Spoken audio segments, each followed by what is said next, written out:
saa dietillä tehdä kivojakin juttuja. Come on! Kuten 1,5 kuukautta, niin meikäläinen on 10 tonnin rikkaampi. Huomenta! Sehän on lauantai 16.11. ja tässä on just herätty ja silmät ihan räämässä vielä ja salille just lähössä, niin tsekataan mitä otan just ennen salia. Ekana vetästään litra vettä ja kaveriksi vähän mineraalisuolaata. Katsotaan meneekö ykköselle. Helposti. Tai monipuolisesti elektrolyttiä. Tästä vaan ei kun ääntä kohe. Mä vetelen tälle ihan raakana. Tää on meikäläisen tyyli. Jaan tosiaan tässä päivän mittaan parhaita vinkkejä, mitkä on toiminut mulla dietillä, niin varmasti jeesaa suakin. Sitten lähtee Supermassin Pretsone. Eli tässä Pretsoneessa on mun mielestä tosi hyvin kaikki nopeat proteiinit, kreatiinit, piristäviä juttuja, kaikkea hyviä juttuja. Tää on semmonen all in one, tosi helppo. Ja täydellä scoopilla mennään tietysti.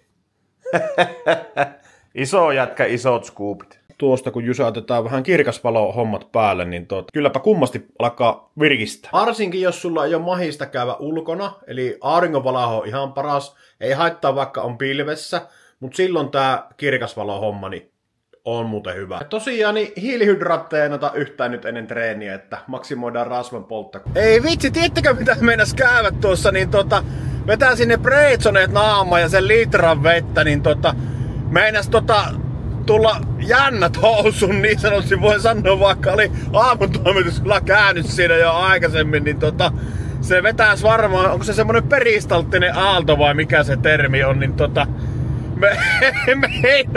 meinas käydä huonosti, mutta onneksi kerkesin vessaan, niin hellure, eli se on kofeiinia, kun tulee reilusti, niin tiedä vaikka mitä tapahtuu, niin tarkkana sen kanssa. Mutta hyvä lähteä nyt treenaamaan, kun on tämmönen tilanne, että uskaltaako mitenkä puristaa perisellä normaalisti silakkaa, vai mitä tapahtuu.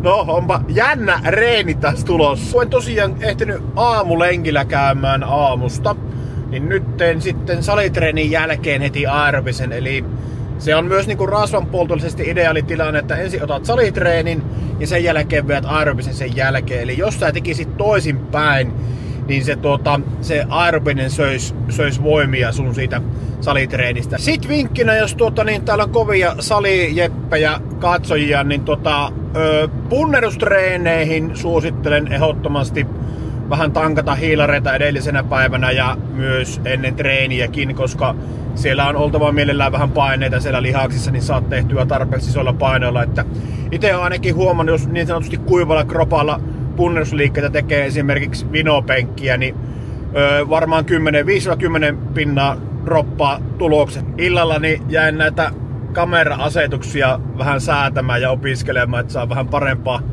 kuvaa teille niin otettu. Heittäkääpä kommenttia, mitä olette nyt mieltä tästä kuvan laadusta, niin onko kohilla. Kuten 1,5 kuukautta, niin meikäläinen on 10 tonnin rikkaampi. Kyllä oli hullu se veto, mikä kyllä lyötiin, että on ollut monta kertaa kyllä melko lähellä, että tekisi mieli korkki aukasta, mutta kyllä se on niinku terveyden eteen, niin tää homma nyt pakko tehdä ja ei olisi kyllä rehellisesti niin oikein niinku persikkeistä ne kyllä sitä 10 tonnia maksaa, että oli ihan hyvä homma. Käykää kattoo hei se edellinen video, niin saatte sitten jotka ette ole kattonut, niin tarkempia syitä, että miksi löin sen 10 tonnin vedon. Keli on kyllä vähän tämmönen mikä on, mutta ei se mitään, fiilis on helkatin hyvä silti.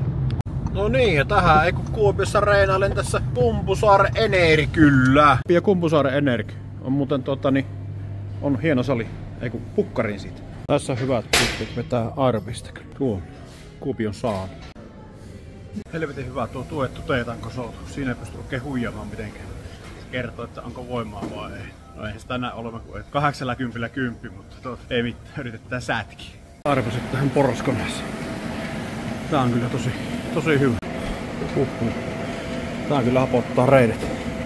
Sisäreidet, no medialislihakset, eli tästä. Treeni vetty. Joutuu vetämään aika nopean treenin Kyllä se huomaa, että kun ei hiilareita niin oo eilen hirveästi syönyt, ei aamullakaan yhtä, niin kyllä siellä muutama toisto jäi vähemmälle ylätaljassa, varsinkin toisessa ja kolmannessa sarjassa. Näin se on kompromissi ja tää homma, jos haluaa rasvaa polttaa, niin ei voi samalla tulokset koko ajan nousta, varsinkin jos on jossain vaiheessa treenannut ne suht korkealle tasolle, että eihän se jos tämän kokoinen jätkä syöpi mallia vähän reilu 2000 kaloria, niin ei siinä hirveästi torilla niin sanotusti juhlita, että ei mitään, rasva pitää saada pois ja sit kun on rasva poltettu kokonaan, mutta aikanaan tiukempaan kuntoon, niin katsotaan sitten niitä massakausihommia uudestaan. Miksi paasaan aina tästä lihasmassasta, niin ei suinkaan ole niinku ulkonäkötekijä, vaikka eihän nytkin kukaan ihminen voi valeilla, etteikö niinku hyvä, fressi, lihaksikas roppa olisi hyvä. Kaikki sen ottaisi, sen napista painamalla sais. Mutta se on se, että se on niinku, se pitää sun aineenvaihduntaa sit yllä. Jatkossa sitten, kun dieetti loppuu ja alkaa semmonen ylläpitovaihe, niin jos on saanut sitä lihasmassaa pidettyä, niin se aineenvaihdunta pysyy hyvin yllä ennallaan, niin ei tule sitä jojo-efektiä, ei niinku liho nopeasti setiti uudestaan. Nyt tulee ihan kuningasvinkki. Normaalisti söisin lauantaisin vähän paremman aamupalan, Karjalan piirakoita, varmaan 2-3 piirakkaa kananmunilla ja näin, ja kalorit paukkus varmaan helposti jonnekin 800. Nyt en syökkää, kun ihan normaali arki kaurapuuro, mustikka raijuusta aamupalan, koska on menossa Kalvan peliin ja siellä on buffetti pöydässä sitten syönti, niin vaikka valihen sielläkin melko tarkasti mitä syön, niin aina tulee semmoisia tilaisuuksia syötyy tiiäksä yli. Ja sen takia tämmönen kaloripankkiperiaate on hyvä, että syödään nyt vähän vähemmän, niin pystyy syömään illalla sitten vähän enemmän. Pystyt samaa hommaa niin kuin hyödyntämään monessa muussakin tilanteessa. Jos sulla on esimerkiksi semmonen viikonloppu tulossa, että tulee vähän ylisyötyä, niin ota sillä viikolla joka päivällä syöt vaikka 200 kaloria vähemmän, niin sulla on tonni helposti sitä pelivaraa sinne viikonlopulle. Eka kahvi, enjoy today! Nyt joutuu vähän multitaskamaan. Samalla sisusohjelmaa ja luettaa Ilkka Koppelomäen Saa mitä haluat -kirjani. Tästä on saanut kyllä hyviä vinkkejä, miten niin suunnitella ja lähteä tavoittelemaan sitä itsensä näköistä elämää. Ja mulle se tarkoittaa sitä, että ollaan niin hyvässä kunnossa ja se antaa virtaa sitten tehdä kaikkia uusia kivoja juttuja niin bisneksen kuin huvinkin puolella. Niin tälleen mä oon lähtenyt tätä hommaa viemään eteenpäin. Illalla vähän bisnespuolen hommaa, niin kryptovalmennuksiin meinasin opiskella. Että nyt on semmoinen härkämarkkina siellä käynnissä, että kryptot on niin nousussa, niin ei ne meinaa siitä junasta jäädä pois, että opiskelen koko ajan ja pikkuhiljaa sijoittelen sinne erilaisiin kryptoihin, niin tämmöistä monipuolista itsensä kehittämistä. Tässä on menossa Suomi-Ruotsi, mutta kohta lähdetään kahtoon Kalvan peliin. Sitten ei kun Kalvan peliin. Tosta lähdetään vähän syöpöttelemään ensin. Tästä se lähtee, homma kääntyy.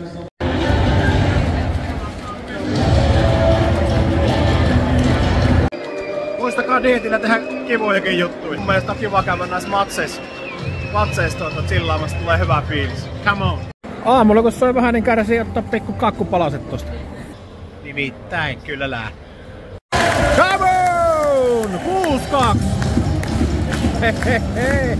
Yeah buddy! Tää on ihan ehdottoman tärkeää, että tekee jotain mukavia juttuja dietilläkin, niin ei käy niin elämäni yksitoikkoiseksi sosiaalista elämää, niin mukavaa olla ihan soberinakin. Vielä tuli käytyvä tuossa baarissa moikkaamassa frendejä, teki ihan hyvä. Nyt on syömiset jäänyt aika vähälle tänä päivänä, niin söin tosi buffetissa tuossa nyt eikö kotiin sitten. Vielä piti lähteä kauppaan, eikö iltaherkut tsekkaa. No niin, löytyyhän se. Otetaanpa tästä nyt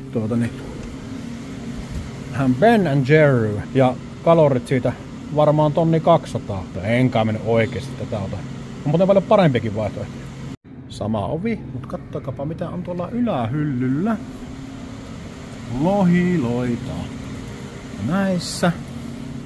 260 kaloria koko tässä purkissa. Toni 200 kaloria vai 260 kaloria? Sitten kannattaa vähän katsoa näitä selostuksia, tehdä hyviä valintoja.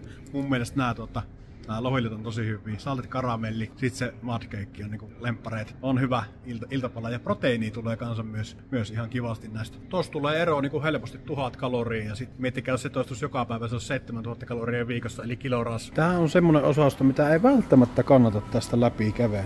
Kyllä voin sanoa, olisi ennen vanhaan tosta olisi lähtenyt. Tosta olisi lähtenyt jo kiismestä pätkistä ja olisin varmaan ottanut tonki. Testannut kiismet tumpleja. Ai jää, keissahan toimii aina. Olisi lähtenyt heti ihan laakolle. Ei paljon olisi kaloreita lasku. Katsotaan minkälainen vastaanottokomitea täällä. Onko minkälaista? Monkey! No moi! Sano YouTubelle terve! Joo, heippa! Minä olen Mandi.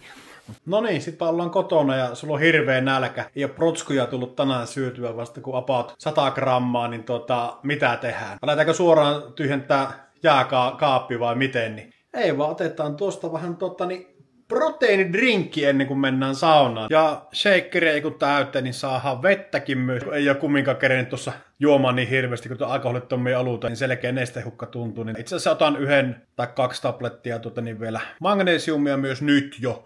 Ja sitten pikkasen mineraalisuoraa, koska se on tämmönen kuivakka-olo, niin tarvii myös noita elektrolyyttejä sen jälkeen saunaan.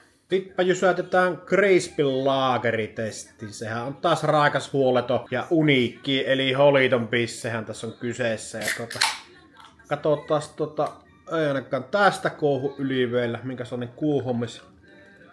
Aste tulee täältä. Joo. Aika reilu vaahdo ampuu. Aika reilu vaahdo ampuu.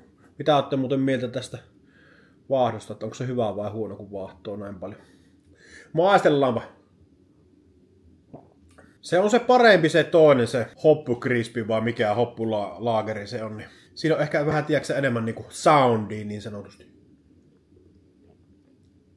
Mutta ei tää kylmänä huono on, mutta semmonen aika perushomma, mutta ihan menettelee, ihan menettelee. Kiikun kaakun meneekö jatkoon? Ehkä tässä vaiheessa niin on se kumminkin jatko puolella. Jauhelia äärimmäisen hyvää, 112 kaloria, 4 grammaa rasvaa, ei käytännössä hiilaria ollenkaan, 19 grammaa protskuja. Miten ihmeessä mä oikein pysyn kartalla, että paljon mä syön?